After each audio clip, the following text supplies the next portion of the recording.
Ну а в канун Дня Победы всюду проходят флешмобы, акции памяти и праздничные концерты. Дошкольные учреждения в стороне не остаются. В садике «Василек» города Алдан нравственно-патриотическое воспитание ведется планомерно. И малыши не просто знают о подвиге военных лет, но и глубоко понимают горе, которое война приносила в каждый дом. Тему продолжат наши корреспонденты. На весеннем ветру чуть слышен трепет ярко-алых, желтых и белых гвоздик. В канун самой светлой даты воспитанники подготовительной группы детского сада «Василек» возложили цветы к подножию обелиска Победы. Неувядающий букет мальчишки и девчонки мастерили своими руками на занятиях. О подвиге, совершенном дедами и прадедами во имя мира и тишины, ребята знают немало. Долгих 4 года длилась эта война, но наша армия смогла защитить землю и победила фашистов.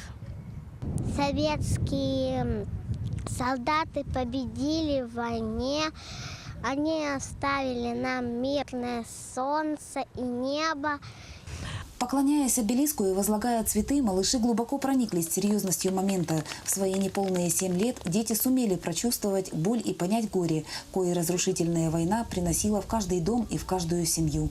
Именно вот этот возраст, он достаточно эмоциональный, дети восприимчивые, и то, что им доносится, они все равно в их сердечке остаются. После возложения цветов и чтения стихов ребята ознакомились с местом поклонения. С интересом мальчишки и девчонки слушали о героях-алданцах, чьи фамилии увековечены на мемориале. Рассказ воспитателей дошколята дополняли воспоминаниями о своих родных, воевавших в 40-е годы за мир. Затем дети смогли прикоснуться к настоящей боевой технике в музее оружий, располагающемся неподалеку от обелиска. Татьяна Вахнина, Сергей Шипачев, Алдан.